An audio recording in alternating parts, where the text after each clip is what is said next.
es un arrepentimiento genuino? Veamos al arrepentimiento genuino como un cambio de mentalidad. Para estudiar este tema, vámonos al libro de Lucas, capítulo 3, verso 3.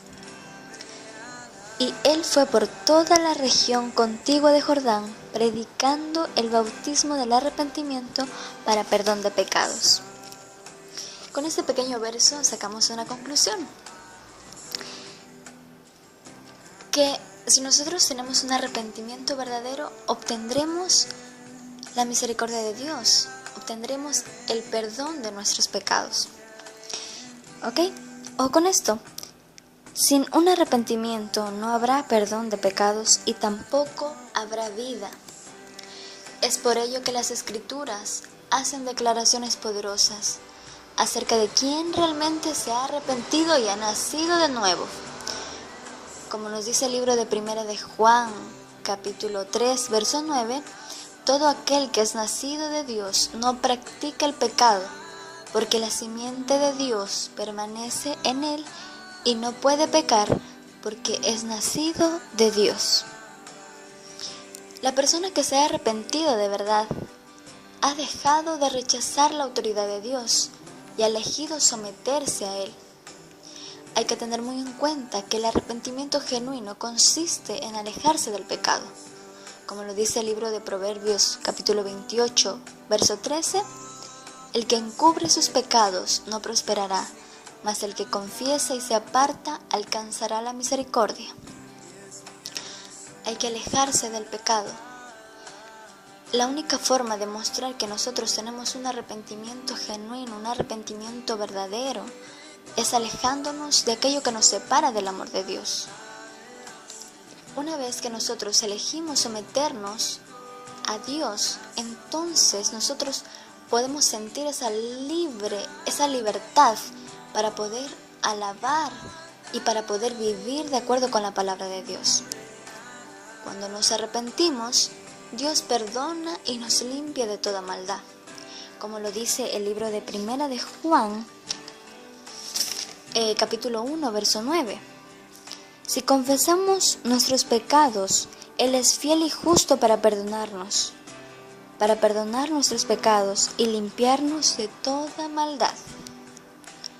Él nos limpia de nuestro carácter que va contra su naturaleza y crea en nosotros su carácter y su naturaleza. El poder del pecado en nuestra vida es quebrantado gracias al poder de Dios.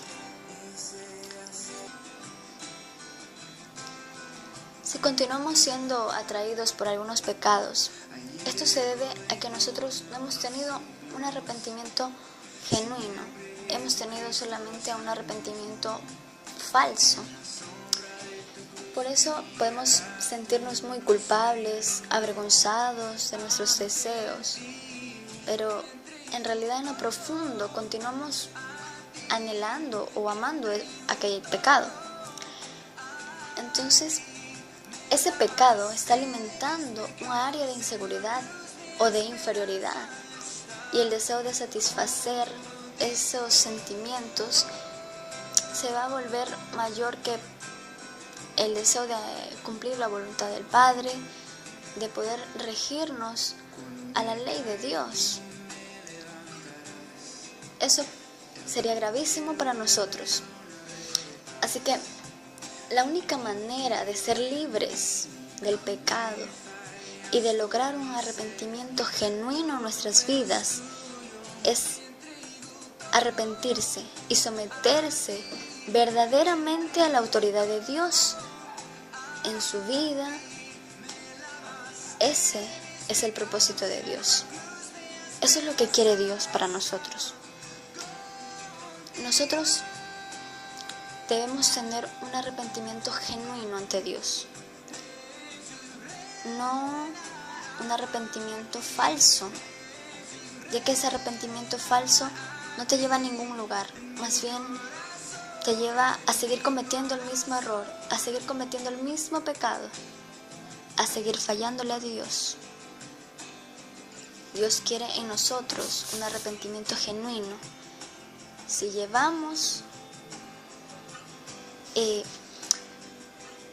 una vida conforme a su voluntad, es porque de verdad nos hemos arrepentido de corazón y hemos tomado la decisión de alejarnos de aquello que nos separa de Dios. El arrepentimiento genuino, recordemos, consiste en cambiar nuestra forma de pensar, cambiar nuestra mentalidad.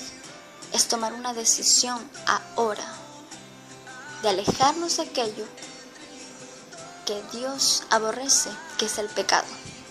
Así como Dios aborrece el pecado, nosotros debemos aborrecer el pecado. ¿Cómo lograr un arrepentimiento genuino? Es tomando una decisión ahora. Arrepiéntete genuinamente, arrepiéntete verdaderamente de corazón y aléjate del pecado. Eso es un arrepentimiento genuino, alejarte del pecado. Dios te bendiga.